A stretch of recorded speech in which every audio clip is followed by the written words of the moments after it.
Welcome to Worth Playing, where we take a look at story-based single-player and RPG games, old and new, and ask one simple question: is it worth playing? In this video, we're going to be taking a look at Basements and Ballistics, Storms of Sorcery. Welcome back, Commander.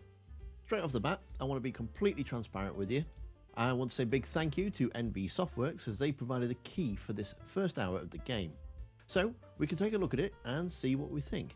But that doesn't necessarily mean that I'm going to give it a biased opinion. Now, Basements and Ballistics is a parody of Dungeons & Dragons. Dungeons & Dragons is known as D&D. Basements and Ballistics is known as B&B. So it's a visual novel style RPG.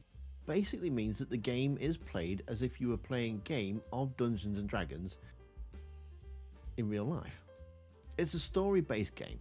Now, for those of you who don't know anything about playing a Dungeons & Dragons quest, the basic setup is that you, the player, pick a character and probably a backstory. You have a games master who directs the story, otherwise known as a dungeon master or DM for short, and it's basically you and your friends who will work together through your quest. As you make choices, depending on your stats, you may have to roll some dice to determine whether you're successful or not, and all of that is in this game.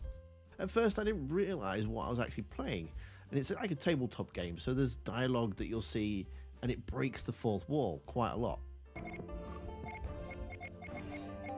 But when you realise the whole setting is that you're playing with some random people that you've never met before, conversations you have are translated into the game.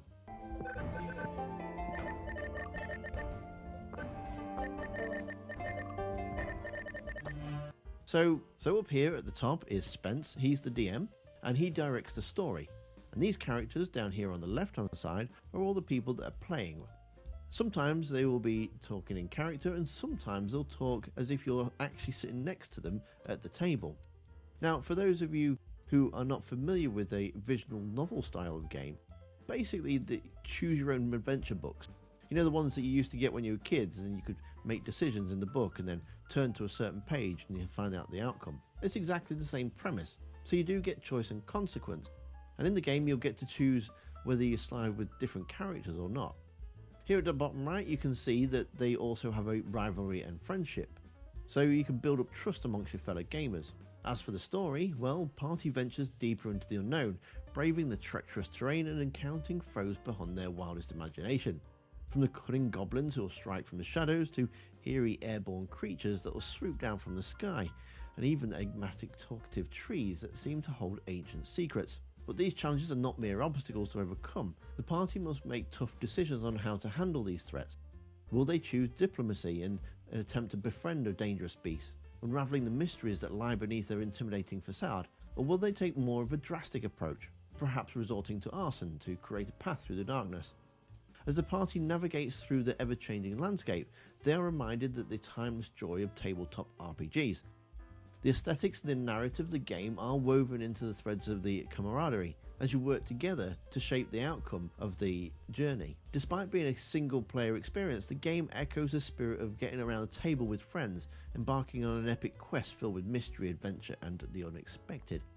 The only negative that really struck out to me was the background music and the typing sounds. It really did start to grate on my nerves after a while, but thankfully you can actually turn the sound down on these, and I recommend you do so. Game can last between 2 to 3 hours, and it's available on Steam as well. The dialogue is very well written, so providing you don't mind narrative-based games with choice and consequence, and a very funny writing, is this game worth playing? Absolutely. There are plenty more worth playing games in this playlist that's on screen now, so go check them out. Don't forget to hit that like button or the join button for membership. And I'll see you next time. Commander.